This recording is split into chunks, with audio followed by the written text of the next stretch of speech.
Hello friends, स्वागत है आप सबों का आईवीसी एकेडमी पर। तो फ्रेंड्स, आज के इस क्लास में सीटेट जुलाई 2024 के लिए सामाजिक अध्ययन का प्रैक्टिस सेट लगाने वाले हैं। आप में से जो भी मित्र नए हो, अगर आप सीटेट की तैयारी कर रहे हो तो नीचे प्लेलिस्ट का लिंक दिया गया है, टच करके पूरा प्लेलिस्ट अच्छे से आप देख लीजिए।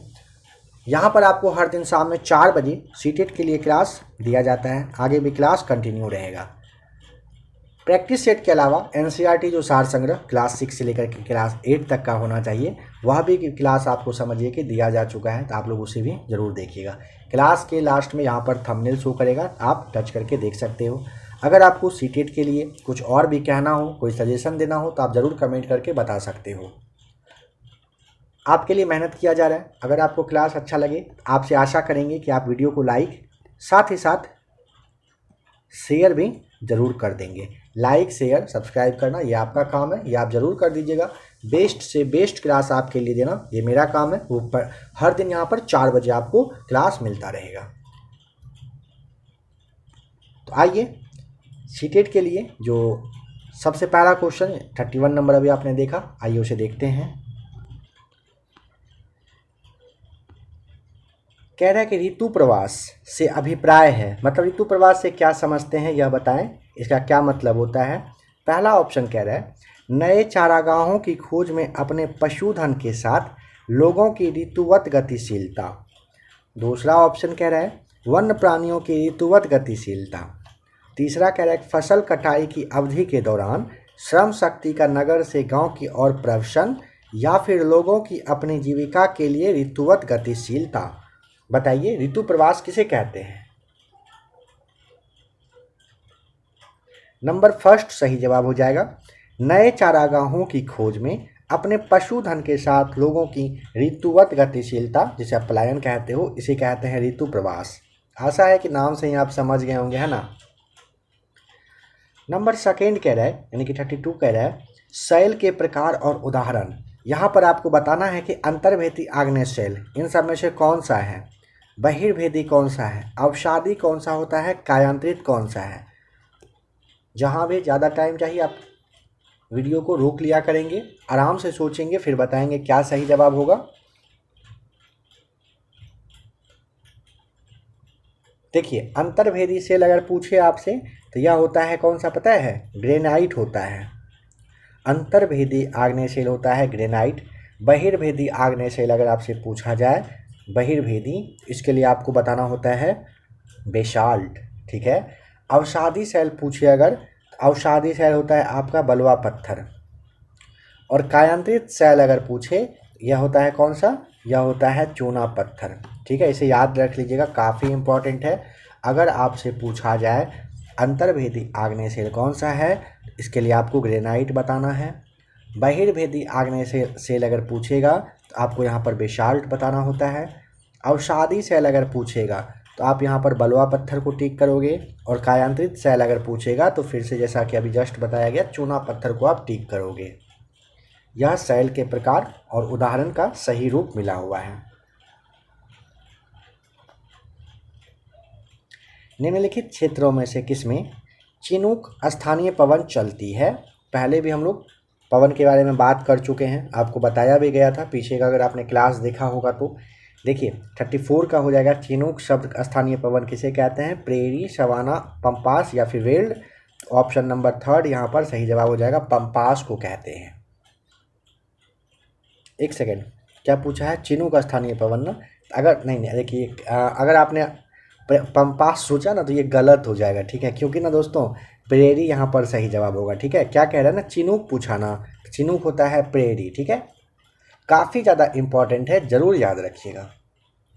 ये कहाँ पर चलता है पता है, अमेरिका के प्रेरी मैदान में ये चलता है। जो पशुपालक लोग होते हैं ना, उनके लिए काफ़ी ज़्यादा फायदेमंद ये रहता है, यह भी ध्यान रखेंगे।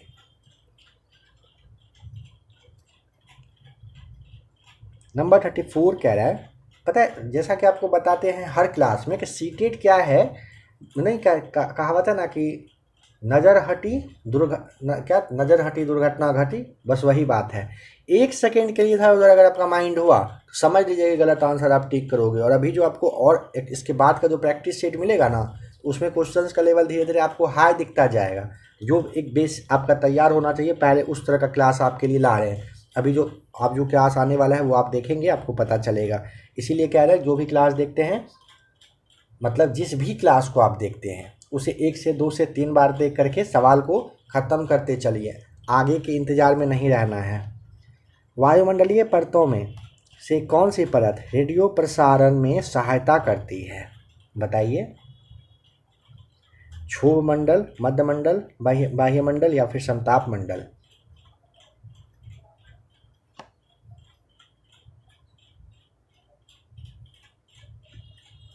देखिए सुनिए, यहाँ पर ना आपको आयन मंडल ध्यान रखना होता है, ठीक है। कौन सा? आयन मंडल। अगर आपसे पूछता है कि वायुमंडलीय परत में कौन सी परत रेडियो प्रसारण में सहायता करती है, आयन मंडल आप बताओगे यहाँ पर, ठीक है।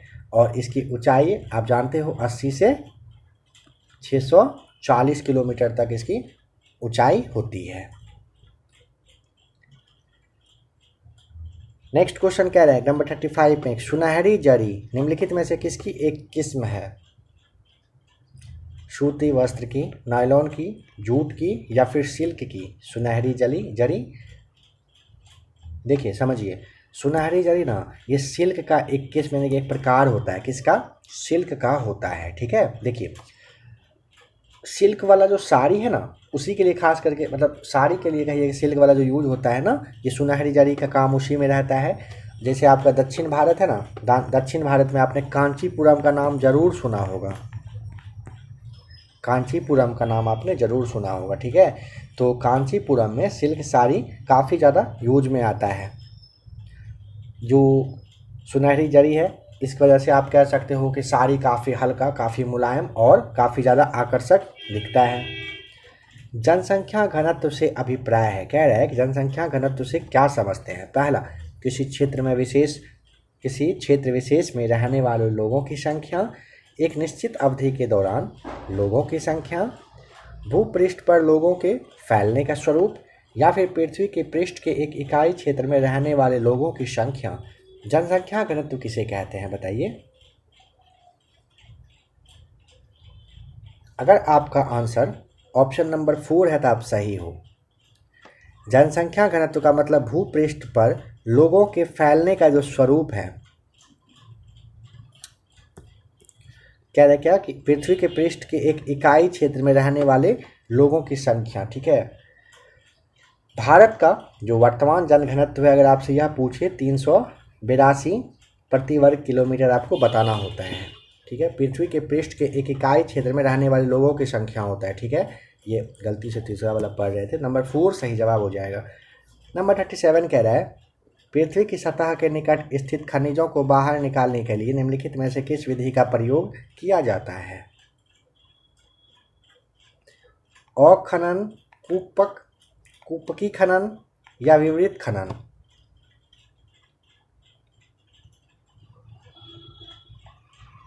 यहाँ पे राइट आंसर है नंबर फर्स्ट, अखनन कहते हैं इसे।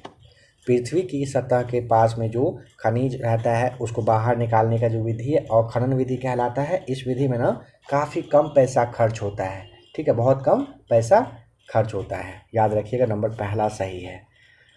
कह रहा है कि उद्योग के निम्नलिखित प्रकारों में से टोकरी बुनाई किसका एक उदाहरण है? टोकरी बुनाई, लघु आकार, संयुक्त क्षेत्र, बृहत आकार या फिर सहकारी क्षेत्र। टोकरी बुनाई किसका प्रकार है, किसका उदाहरण है?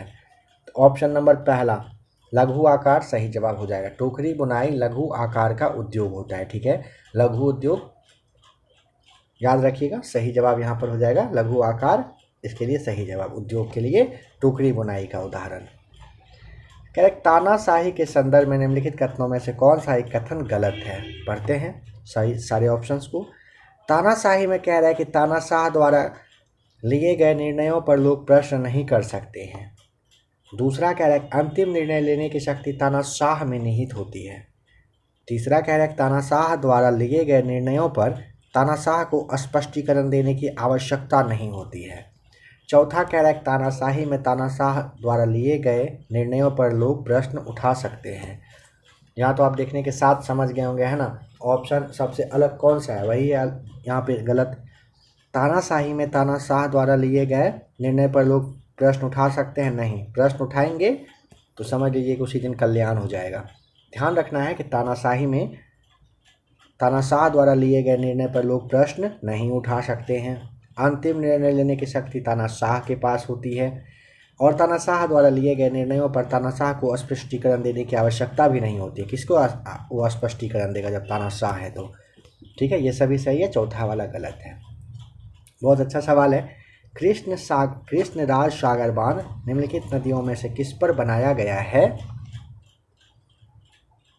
किस पर बना है? कावेरी, कृष्णा, गोदावरी, महानदी, किस पर? तो यहाँ पर आपको कृष्ण सागर कावेरी पर बताना होता है। तीसरा यहाँ पर सही जवाब हो जाएगा। ठीक है, कृष्ण सागर बांध कावेरी नदी पर बनाया गया है। कावेरी नदी कहाँ? तो कर्नाटक में बना है। कहाँ पर बना है? कर्नाटक में। अगर पूछे कि इसका यह जो योजना है या फिर निर्माण कार्य कहिए कब शुरू किया गया था, किसके देखरेख में किया गया था, तो 1932 में एम विश्वेश्वरैया के नेतृत्व में ये किया गया था। लंबाई अगर इससे पूछता है इस बांध की लंबाई कितनी है, तो आप यहाँ पे 2621 मीटर याद रखोगे। अगर इसकी ऊंचाई पूछे तो आप यहाँ पर 39 मीटर याद रखोगे। ठीक है, इन दोनों तीनों चारों सवाल पॉइंट को आप याद रखिएगा। आइए 41 पर।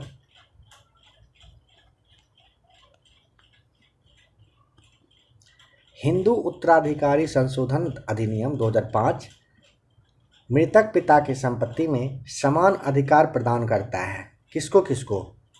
पत्नी, पुत्र या फिर जितने भी पुत्र होंगे, मतलब ज़्यादा बच्चे हैं, पुत्री या फिर पुत्रियों को। मतलब यहाँ समझे ना, एक वचन बहुवचन का यूज किया गया, तो ऐसे समझिए, क्या पत्नी, पुत्र और पुत्री को दिया गया है? क्या पत्नी, पुत्र और भाई बहन को दिया गया है? पत्नी, पुत्री और बहन को पत्नी या फिर पुत्र या कहिए, या फिर पुत्र या पुत्रों और भाई या भाइयों को कहिए दिया गया है। ठीक है, तीन चीज़ कह रहा है। पत्नी को पत्नी यहाँ पे रखेंगे, पुत्र या पुत्रों मतलब समझ गए ना, या तो एक पुत्र या ज़्यादा पुत्र होंगे, सब में बटेगा। एक हिस्सा यहाँ पे आया और एक यहाँ आया, तो बताइए। तो देखिए, पत्नी, पुत्र या पुत्र मतलब एक बेटा हो या ज़्यादा बेटा हो, उनमें पुत्री, एक पुत्री हो या ज़्यादा पुत्री हो, सब में बटेगा। कहने का ये मतलब है। पत्नी में मिली पत्नी, बेटा और बेटियों को मिलेगा, इस कहने का यहाँ पे ये मतलब है। ठीक है, जो आपका उत्तराधिकार का अधिनियम एक और था जो 1956 वाला था ना, उसमें क्या था ना, बेटी को पिता की संपत्ति में किसी प्रकार का कानूनी अधिकार नहीं मिलता था, लेकिन 2005 में संशोधन किया गया था। ठीक है, और क्या हुआ फिर कि पुत्रियों का भी हिस्सा यानी बेटियों का भी हिस्सा हो गया। होना भी चाहिए, है ना, बेटा बेटी सबका होना चाहिए। भारतीय राष्ट्र राज्य का वर्णन करने के लिए विविधता में एकता मुहावरा इन राष्ट्रीय नेताओं में से किसने दिया था? काफ़ी इजी है ना, पटेल साहब, जवाहरलाल नेहरू जी, तिलक साहब या फिर गांधी जी। तो वह देने वाले व्यक्ति का नाम है पंडित जवाहरलाल नेहरू थे। ठीक है, यही कहे थे विविधता में एकता। काफ़ी बार यह सवाल सीटेट में और जनरल कंपटीशन दोनों जगह पूछा गया है। जनपद पंचायत के कार्यों के विषय में निम्नलिखित दो कथन पर विचार करिए जनपद के बारे में और सही उत्तर बताइए। आइए देखते हैं। जनपद पंचायत जिला स्तर पर विकास योजनाएं निर्धारित करती है। दूसरा कह रहे जनपद पंचायत ग्राम पंचायत के मध्य धन वितरण नियमित करने में जिला परिषद की सहायता करती है। सोचिए जरा सा जनपद के बारे में।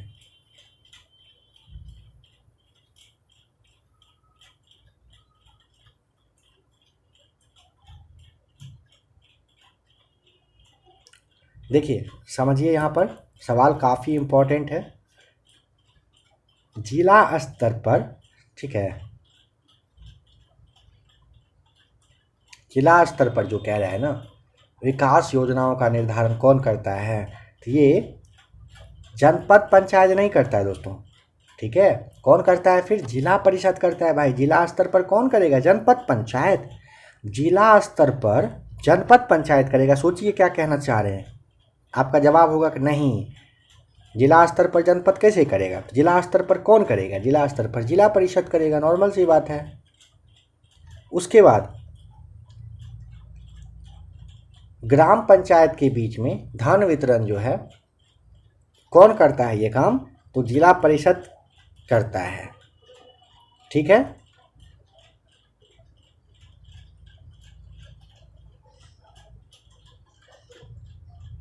तो ऑप्शन नंबर जनपद पंचायत ग्राम पंचायतों के मध्य में धन वितरण नियमित करने में जिला परिषद की सहायता करता है। यह वाला जो फैक्ट कह रहा है यह भी गलत है आपका।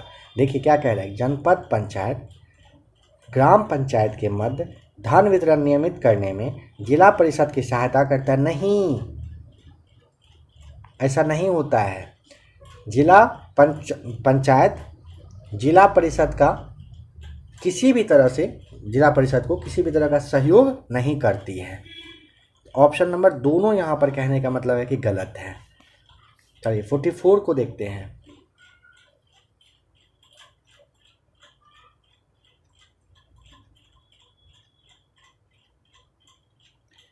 जो आपका आरटीआई आया था ना, उसके बारे में यहाँ पर बात कर रहा है। पहला कह रहा है सूचना का अधिकार अधिनियम के माध्यम से कोई भी नागरिक केवल केंद्रीय सरकार के विभागों की कार्य प्रणाली का जो सूचना काम होता है उसके संदर्भ में सूचना प्राप्त कर सकता है। पहला कह रहा है। दूसरा कह रहा है सूचना का अधिकार अधिनियम के अंतर्गत सूचना प्राप्त करने के लिए नागरिक को किसी स्तर के किसी न्यायालय में पहले याचिका दाखिल करनी पड़ती है। बताइए दोनों में से क्या सही है क्या गलत है? सबसे पहले ध्यान रखिएगा 12 अक्टूबर 2005 को ये स्टार्ट हुआ था। ठीक है, आरटीआई।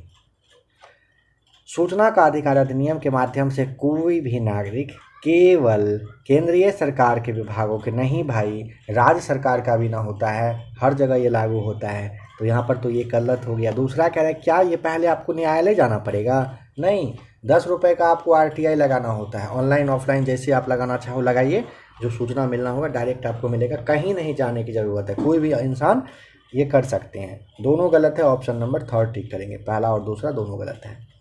सुल्ताना का स्वप्न काफ़ी इम्पॉर्टेंट सवाल है, बहुत बार पूछा गया है। नामक कहानी की लेखिका मुमताज़ अली, राज सुंदरी देवी, पंडिता रमाबाई, रुकैया सखावत हुसैन। यहाँ पर राम सुंदरी देवी को हटा देते हैं, पंडिता रमाबाई को हटाते हैं। मुमताज़ अली और रुकैया सखावत बेगम, आपको इन दोनों में से बताना है कौन सा सही जवाब है। 50-50 चलिए आपको दिया जा रहा है, बताइए।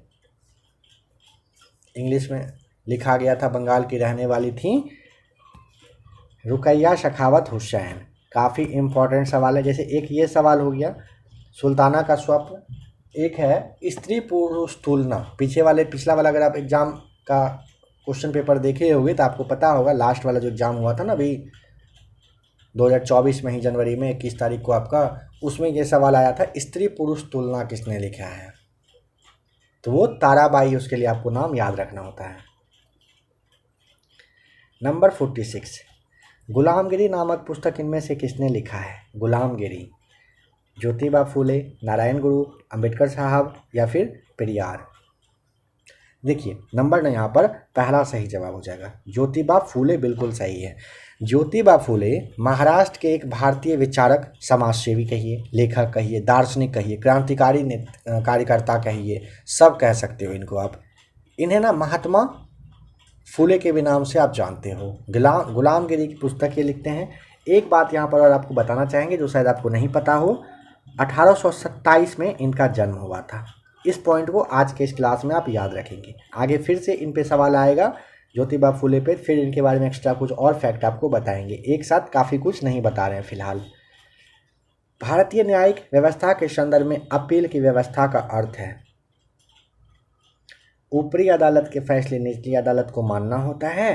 क्या कह रहा है? अपील की व्यवस्था का अर्थ। दूसरा, किसी व्यक्ति को अगर ऐसा लगता है कि निचली अदालत द्वारा दिया गया फैसला सही नहीं है तो वह उससे ऊपर की अदालत में अपील कर सकता है। तीसरा, कोई भी अपने मामले पर बिना किसी कानूनी डिग्री के न्यायालय में बहस कर सकता है। चौथा कह रहा है विधायिका, कार्यपालिका और न्यायपालिका के बीच शक्तियों का बंटवारा। चलिए बताइए, तीसरा चौथा ऑप्शन को था देखिए, टाइम दे रहे हैं आपको देखने के लिए। अब आते हैं पहला दूसरा पर, अब इसे आप देख लीजिए। क्या सही होगा?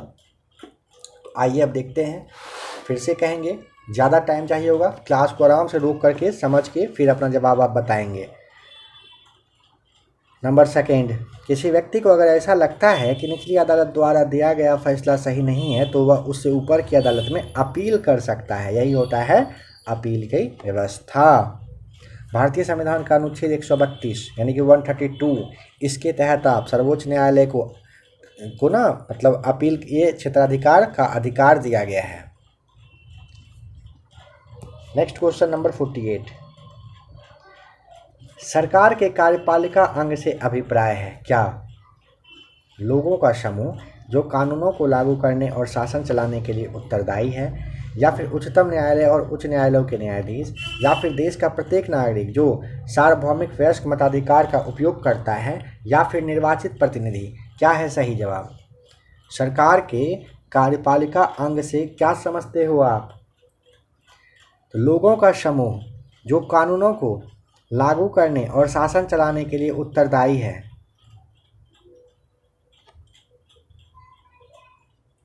नंबर पहला यहाँ पर सही जवाब हो जाएगा। संविधान का अनुच्छेद 22 सुनिश्चित करता है क्या? शोषण के विरुद्ध अधिकार, शिक्षा का अधिकार, गिरफ्तारी के दौरान या हिरासत में दुर्व्यवहार से बचने का अधिकार, या फिर संवैधानिक उपचार का अधिकार। क्या है संविधान का अनुच्छेद 22 के तहत गिरफ्तारी के दौरान या हिरासत में दुर्व्यवहार से बचने का अधिकार है। याद रखेंगे आप, ठीक है। काफ़ी इम्पोर्टेंट सवाल है यह भी। अच्छा, यहाँ पर आप ना थोड़ा सा यह समझ लीजिएगा, मतलब अगर हिरासत में किसी को लिया गया ना, उनको 3 तरह का कहिए कि आप स्वतंत्रता कह सकते हो, फ्रीडम कहिए, दिया गया है। क्या क्या? पहला, उनके पक्ष में ये होगा कि हिरासत में लेने का कारण बताना होगा। सबसे पहले 24 घंटे के अंदर उनको ना जो डीएम वगैरह होते हैं उनके पास ले जा करके पेश करना होता है। तीसरा क्या है? अपने पसंद के वकील से सलाह लेने का पूरा अधिकार दिया गया है, ठीक है। 22 के तहत आप ये सब बात भी याद रखेंगे। नंबर 50 पर आइए। लोकसभा में सत्ताधारी दल का मुखिया होता है कौन? नंबर 50 सवाल आपके लिए है। जो भी लोग क्लास देख रहे हैं, आपसे आशा करेंगे कि इसका जवाब आप बताएंगे। लोकसभा में सत्ताधारी दल का मुखिया कौन होता है? प्रधानमंत्री, अध्यक्ष, उपराष्ट्रपति या राष्ट्रपति? कमेंट करके ज़रूर बताइएगा जो भी लोग सीटेट की तैयारी सही से कर रहे हैं। उच्च प्राथमिक स्तर पर सामाजिक विज्ञान के स्वरूप पर निम्न तीनों कथन पर विचार करिए और सही कथन कौन सा, सबसे सही उचित विकल्प कौन सा है बताइए। पहला कह रहा है यह अपने वातावरण में लोगों का अध्ययन है, यह लोगों के संबंधों और उनकी अंतर निर्भरता का अध्ययन होता है, या फिर यह अतीत और वर्तमान के साथ संबंधों का अध्ययन है। कह रहा है सवाल समझ गए क्या?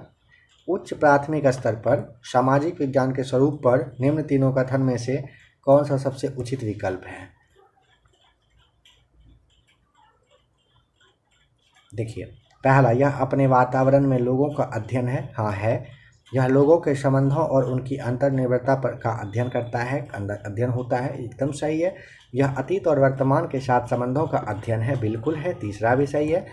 नंबर 51 का ना आपको तीसरा का यानी कि नंबर 3 टिक करना होगा। तीनों कथन बिल्कुल सही है। उच्च प्राथमिक स्तर पर सामाजिक एवं राजनीतिक जीवन की पाठ्य पुस्तक में निम्नलिखित विषय में से किससे संबंधित विषय वस्तु सम्मिलित है? अर्थशास्त्र से, दर्शन से, अंतर्राष्ट्रीय संबंध या फिर मनोविज्ञान? कह रहा है कि उच्च प्राथमिक स्तर पर सामाजिक एवं राजनीतिक जीवन की पाठ्य पुस्तक में निम्नलिखित विषय में से किससे संबंधित विषय वस्तु सम्मिलित है? बताइए।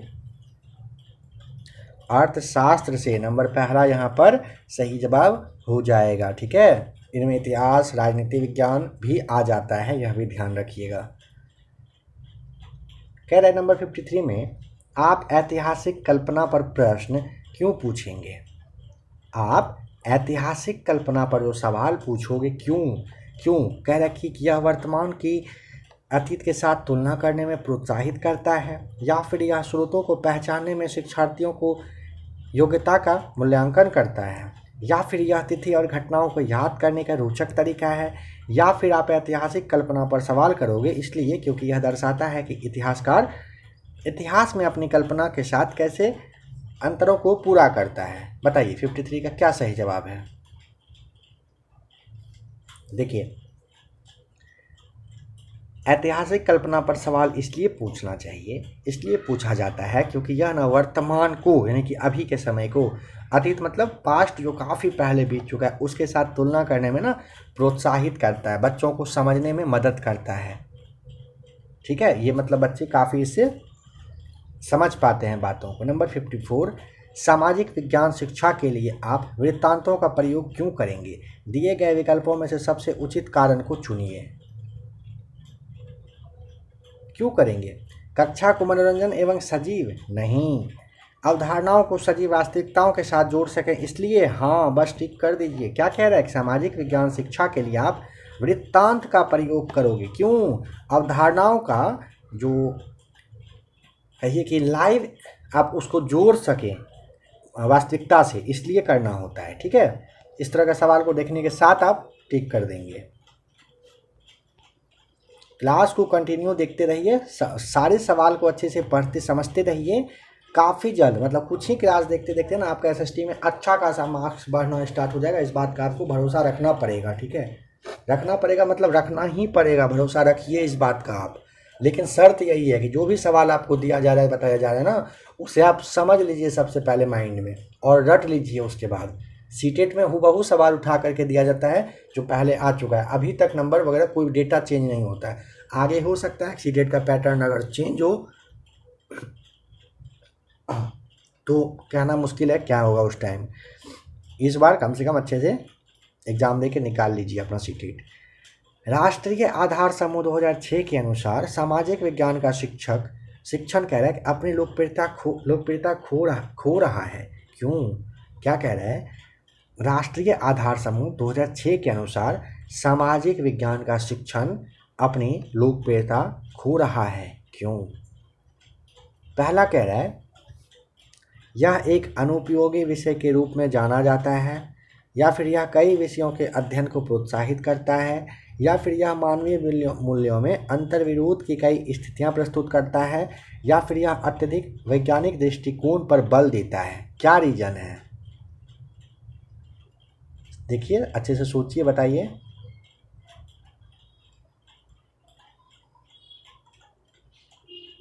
देखिए, राष्ट्रीय आधार समूह 2006 के तहत ना यह मानवीय मूल्यों में अंतर्विरोध की कई स्थितियां को प्रस्तुत करता है, इस वजह से लोकप्रियता खो रहा है।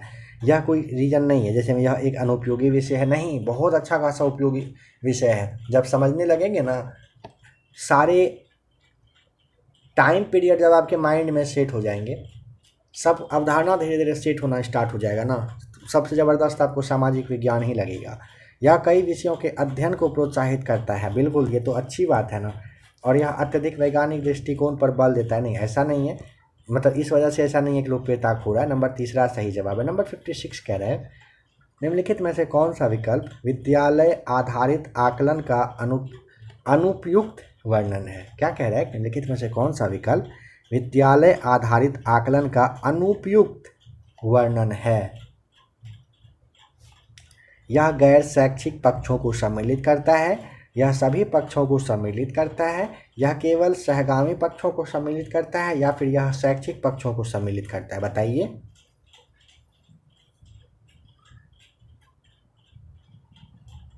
क्योंकि ना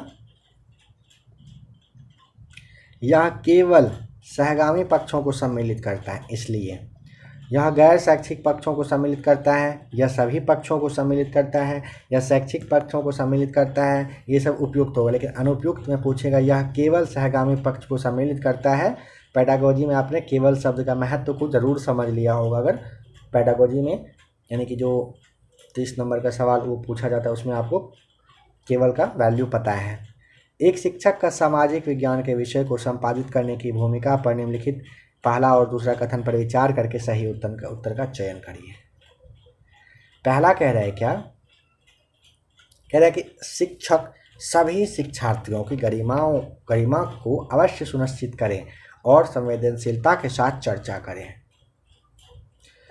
शिक्षक लड़कों के साथ तथ्यों और लड़कियों की भावनाओं पर अवश्य बल दें। बताइए। देखिए, शिक्षक सभी शिक्षार्थियों की गरिमा को अवश्य सुनिश्चित करें और संवेदनशीलता के साथ चर्चा को शुरू करें। बिल्कुल सही है। शिक्षक लड़कों के साथ तथ्य और लड़कियों की भावनाओं पर अवश्य बल दें। क्यों भाई, लड़का लड़की दोनों के भावना पर बल देना है तो दीजिए। पता है कि किसी को अलग नहीं करना है, अलग थलग नहीं करना है, तो दूसरा गलत यहाँ पर दिख रहा है। पहला सही, दूसरा गलत। 57 का 4, पहला वाला बस सही है। 58 कह रहा है सामाजिक विज्ञान का अध्ययन वैज्ञानिक क्यों है। पहला कह रहा है क्या, इसकी विषय वस्तु में वैज्ञानिक शब्दावली का प्रयोग हुआ है। सामाजिक विज्ञान में कह रहा है वैज्ञानिक क्यों है, क्योंकि वैज्ञानिक शब्द का प्रयोग हुआ है इसलिए। क्या तो पता चल गया होगा, कैसा तो होगा नहीं, है ना। किसी के नाम के आगे कुछ लगा देने या नाम में कुछ लिखने से थोड़ी ना वो हो जाता है। दूसरा कह रहा है क्या, सामाजिक अध्ययन को विज्ञान कहने की मांग को पूरा करना पड़ता है। नहीं, ये फालतू है। नंबर तीसरा को देखते हैं। इसके अंतर्गत क्रमबद्ध तरीके से प्रमाणित ज्ञान को अर्जित किया जाता है या फिर यह पाठक को समाज के वैज्ञानिक अध्ययन करने में सहायता करता है। यह पाठक को समाज के वैज्ञानिक अध्ययन को नहीं, वैज्ञानिक को नहीं। इसके अंतर्गत क्रमबद्ध तरीके से सीरियल वाइज कहिए क्या, प्रमाणित ज्ञान को अर्जित किया जाता है। किसमें, सामाजिक विज्ञान में। नंबर यहाँ पर तीसरा 58 का हो जाएगा सही जवाब। नंबर 59 कह रहा है कि आप एक वर्ष में नियोजित, अल्प नियोजित और अनियोजित ग्रामीण श्रमिकों द्वारा बिताए गए समय के समानुपात को चित्रित करना चाहते हो। सवाल यहाँ पर कह रहा है आप एक वर्ष में नियोजित, अल्प नियोजित और अनियोजित, नियोजित मतलब होता है जो परमानेंट आपका लेबर हो गया, अल्प नियोजित हो गया कुछ समय के लिए, और अनियोजित मतलब होता है जो नियोजित नहीं होता है। जैसे मनरेगा वगैरह में कुछ टाइम बोला जाता है ना, कितना दिन तक आपको काम मिलेगा, उससे आप नियोजित में रख सकते हो। तो कह रहा है कि उसको अगर आपको उसके समानुपात को, रेशियो को दिखाना हो तो क्या यूज करिएगा, समय रेखा, प्रवाह रेखा, दंड रेखा, चक्र रेखा, क्या उसके लिए यूज करना होता है, अब बताइए दोस्तों। उसके लिए आपको बताना होगा चक्र आरेख। ठीक है, क्या यूज करोगे आप, चक्र आरेख, याद कर लीजिएगा। कह रहा है शिक्षार्थियों को सामाजिक विज्ञान विषय में कला के माध्यम से आकलन करने का सबसे उचित कारण चुनिए। क्या कह रहा है, शिक्षार्थियों का सामाजिक विज्ञान विषय में कला के माध्यम से आकलन करने का सबसे उचित कारण चुनिए। पहला कह रहा है यह एक आनंददायी मूल्यांकन का तरीका है। यह अवधारणाओं को एक व्यक्तिगत प्रस्तुतिकरण करने का अवसर देता है। तीसरा कह रहा है कि यह पाठ्य पुस्तक में दर्शाई गई विभिन्न अभिव्यक्ति शैलियों के आनंद लेने का माध्यम है, या फिर यह शिक्षार्थियों की चित्रकला की योग्यता में सुधार लाता है। बताइए।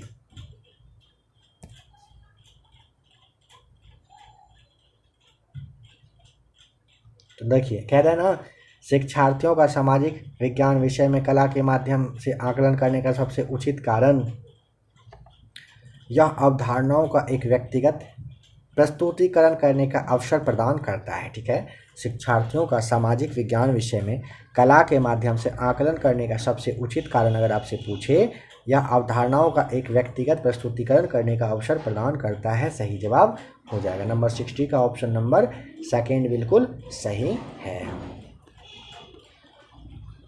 तो फ्रेंड्स, आज के इस क्लास में 61 तक ही रहने देते हैं। इसके बाद 61 से लेकर के 90 तक का जो सवाल बच रहा है उसका थंबनेल आपको यहाँ पर शो करेगा। ठीक है, उसे आप टच करिएगा, देख लीजिएगा। नीचे प्लेलिस्ट है, प्लेलिस्ट में आकर के और भी काफ़ी सारा प्रैक्टिस सेट है, उसे देखिए। क्लास अगर पसंद आया हो वीडियो को लाइक कर दीजिएगा, अपने दोस्तों के पास शेयर ज़रूर करिएगा, और सीटेट की तैयारी करना है तो सब्सक्राइब तो आपको कर ही लेना चाहिए, है ना। कुछ कहना होगा कमेंट करिएगा। तो अब यहाँ पर आपको थंबनेल शो कर रहा है ना, टच करिए और इसे आप देख लीजिए।